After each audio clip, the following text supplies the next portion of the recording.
Hey guys, I'm at the Intel Core Ultra Series 2 launch in Berlin, and we have here behind me all the Lunar Lake demos. Let's see what Intel has for us. So we're playing games on Lunar Lake today. We're playing F124. On the right side we have Intel Core Ultra Series 2.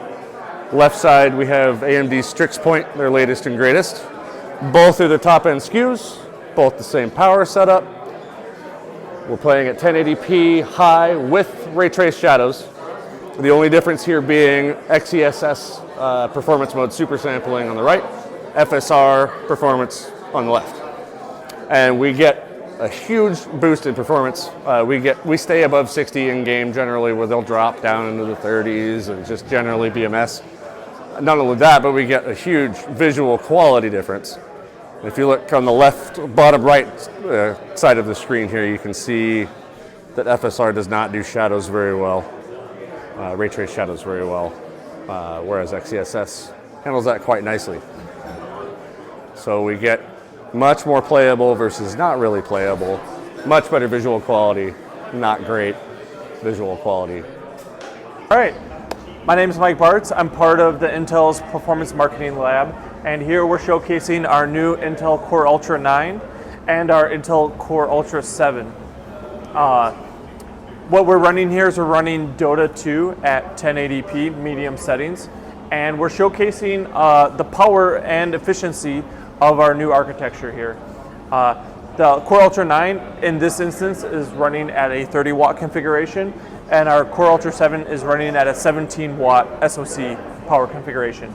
Additionally, we're doing a comparison against our competition. We have a Qualcomm system as well as AMD's latest Strix Point system here. And based off of our power board here, you can see that the Intel Core Ultra 9 has the best performance at its designated wattage, but then also our Core Ultra 7 is getting the same, if not better performance than our competition at a lower wattage.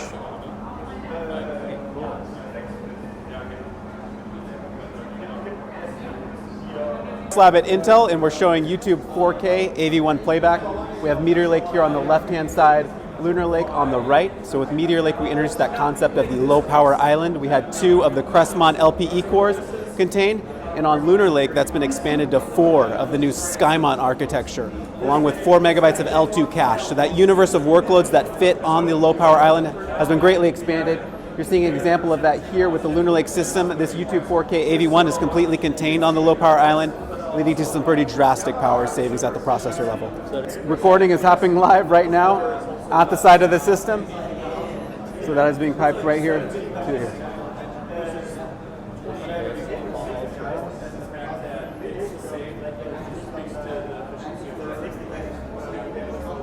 So here we have Blender, and this is a GPU render using built-in ray tracing in Blender. And we've got a Meteor Lake system and the new Core Ultra Series 2. This is current gen, and this is the second gen. So. 3, 2, 1. Thank you, sir. Okay. Wow. This is my first time. Wow.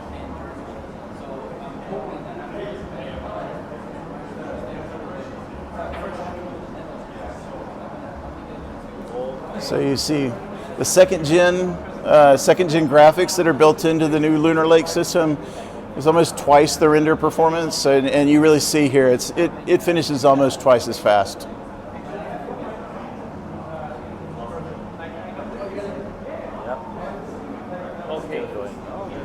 Just finished. Yep. Alrighty, we're here at the Intel Core Ultra Series 2 product launch, and we're showcasing a collaboration between Intel, Adobe, and Sony. So Sony just released their 8K camera called Burano. It sells for about $25,000, but it outputs absolutely beautiful content. It's a new codec called XAVCH, and we actually have dedicated engines here for hardware accelerated decode. So we're showing the difference between software decoding such a massive 8K file and the results that you'll get. So we'll go ahead and click play. And this is again just software decode on the CPU at actually a 16th of the resolution. It's stuttery, it's laggy, getting only about a frame a second. So not really a great editing experience. But if you come over here, thanks to Intel Core Ultra Series 2, you actually have hardware dedicated to things like this, and you'll get the full 30 frames a second, smooth, clean playback. And now that you have this 8K content, you want to be able to utilize it in as many places as you can. So there's an AI feature in Adobe called Auto Reframe. So I'll go ahead and select the clip. We'll go up here to Sequence, Auto Reframe, and I'm going to choose the aspect ratio of 1:1 so I can create a social clip. I'll go ahead and pop open the Task Manager, and you'll see that it has to decode the video, again, being hardware accelerated, and then once it's decoded that video, you'll apply the AI filters, and this compute section here is actually showcasing our Intel XMX engine, so that's accelerating the AI workload on our GPU. Right here, analyzing for auto reframe, give it a few seconds. Again, this is a 45-second 8K clip. It just finished up. We'll come back here, and now you have your social content with all the relevant information right there centered in frame on your specified aspect ratio that you went with.